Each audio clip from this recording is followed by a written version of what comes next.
जय श्री कृष्ण, जय माताजी, जय महादेव। तो जो आज આપણે બનાવવાના છે મોહનથાળ। તો આજે આપણે મોહનથાળની રેસીપી શેર કરવાના છે।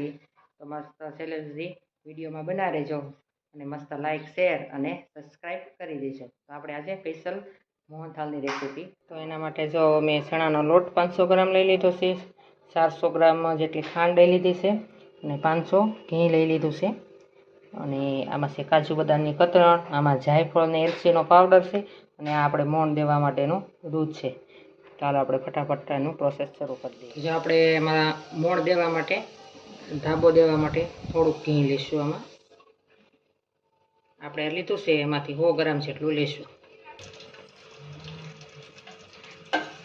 પછી આપણે આ ઘી ગરમ થઈ ગયું છે એમાં નાખી દઈશું આપણે એટલે 100 ગ્રામ જેટલું દૂધ લીધું।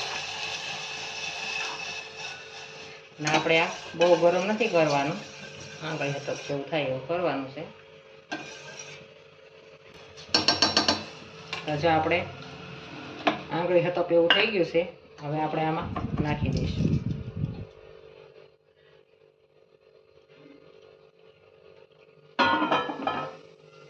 અને હાથથી આપણે મિક્સ કરી લઈશું।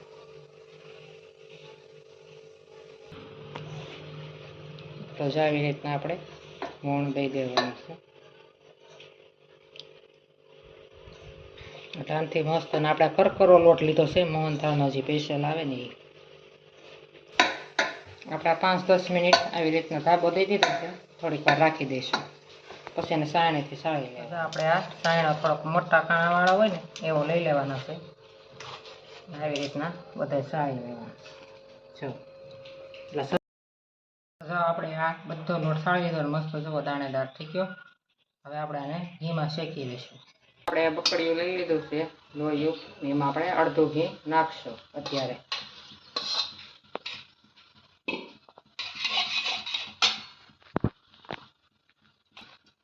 હવે આપણે આ બધો લોટ એડ કરી દઈશું અંદર અને હાવ આપણે ધીમા આંચ ઉપર શેકવાનો છે લોટ।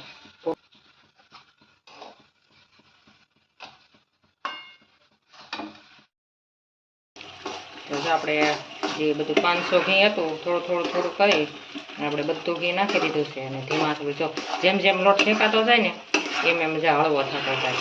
હજી થોડોક કલર બદલાવાની વાર છે, થોડોક આપણે બ્રાઉન કલર જેવો થઈ જાય, મસ્ત થોડી સુગંધ આવવા મળી છે, પછી આપણે ચાસણી લેવાની છે। તો જો આપણે હવે જો જતા ધીમું ઘી છે ને છૂટું પડવા મળ્યું, જો એકદમ મોટું દેખાય, પેલા દેખાતું નહોતું ઘી, અને આપણો કલર એ થોડોક ચેન્જ થવા મળ્યો છે। આપણે હાફ બ્રાઉન કલર થાય ત્યાં લગી હજી શેકવાનો છે લોટને, અને હાફ કફી થઈ ગયું છે, જો એકદમ બબલ થવા મળ્યા છે। એમાં નાખીએ છીએ થોડુંક અમથું દૂધ, કેમ કે આપણે માવો નહોતો એટલે થોડું આપણે દૂધ નાખતા જઈશું, જો એકદમ હળવું પડી જશે। થોડુંક દૂધ નાખી દેવાનું। તો આપણે દૂધ એમાં 1 વાટકી દૂધ હતું એટલું નાખી, કેમ કે માવો નહોતો એટલે સરસ પછી આમાં હારવાર નાખી દઈએ તો મસ્ત માવા જેવો ફ્લેવર આવી જાય। અને હવે આપણે આ થઈ ગયું છે રેડી। હવે આપણે લઈ લઈશું સાસણ। જો આપણે એક કઢાઈ લઈ લીધી છે અને એમાં આપણે ખાંડ લઈ લઈશું। આપણે 400 ગ્રામ જેટલી ખાંડ છે।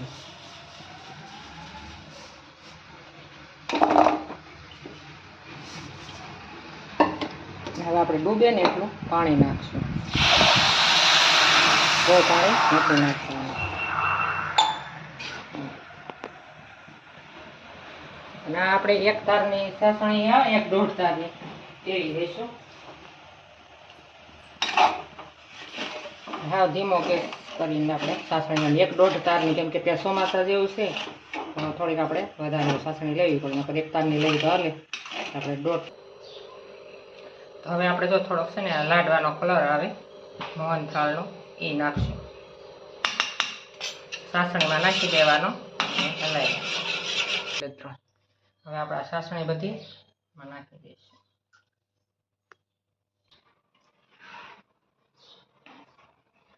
હવે આપણે ધીમે ધીમે હલાવવાનું,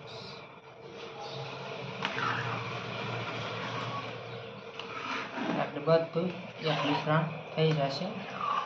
અને આમાં છે આપણે જાયફળ અને એલચી પાવડર તે આપણે એડ કરી દઈશું.